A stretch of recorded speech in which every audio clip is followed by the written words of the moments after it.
Assalamualaikum warahmatullahi wabarakatuh. Perkenalkan, nama saya Nur Hajijah, mahasiswa Manajemen Bisnis Syariah Fakultas Ekonomi dan Bisnis Islam IAIN Palopo.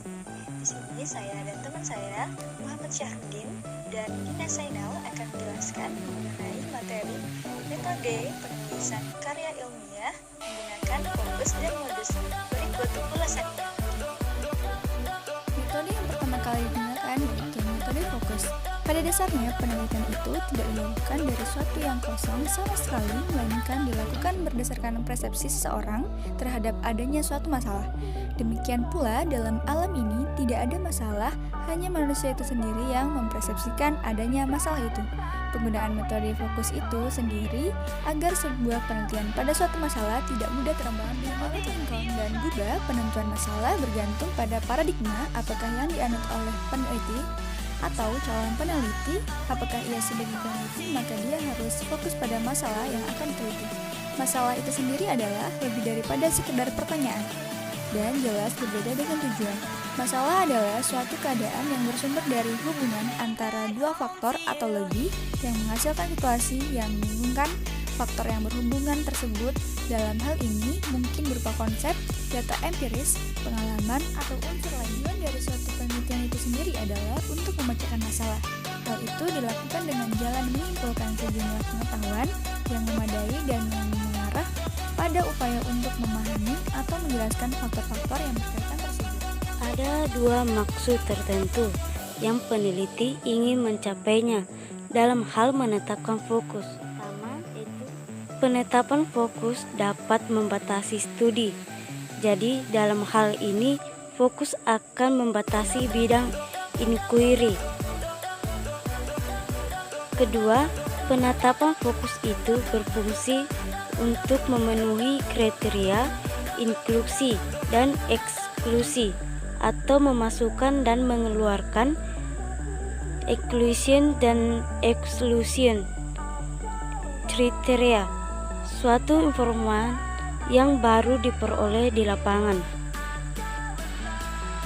Sebagai contoh, Kutjaraningrat, antropolog terkenal, pada mulanya ingin meneliti industri kopra rakyat di daerah Pantai Utara Irian Jaya.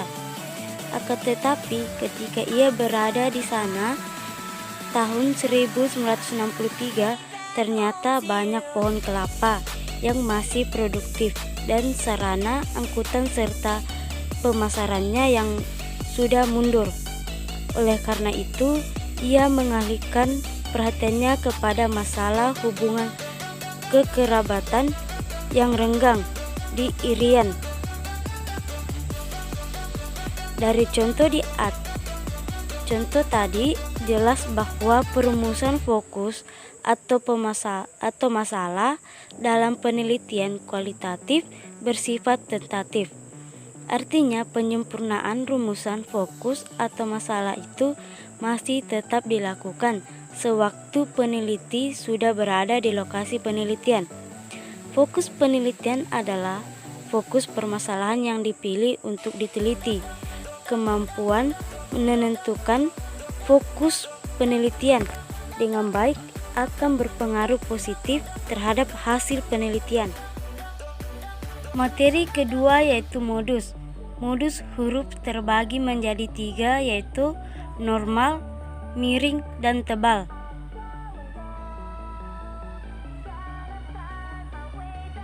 Ketentuan penggunaan huruf atau normal, miring atau italik, dan tebal atau bold, yaitu sebagai berikut.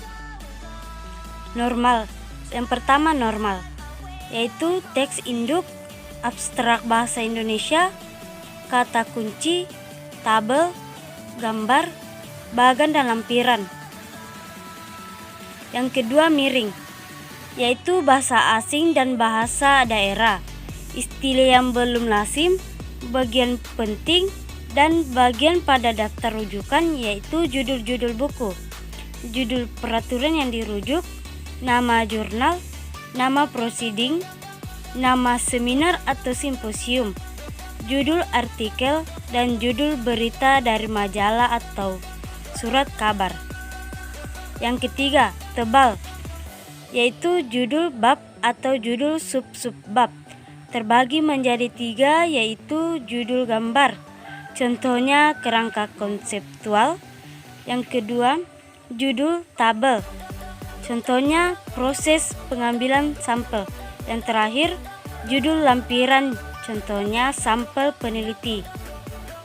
Itulah tadi materi dari kelompok kami mengenai fokus dan modus.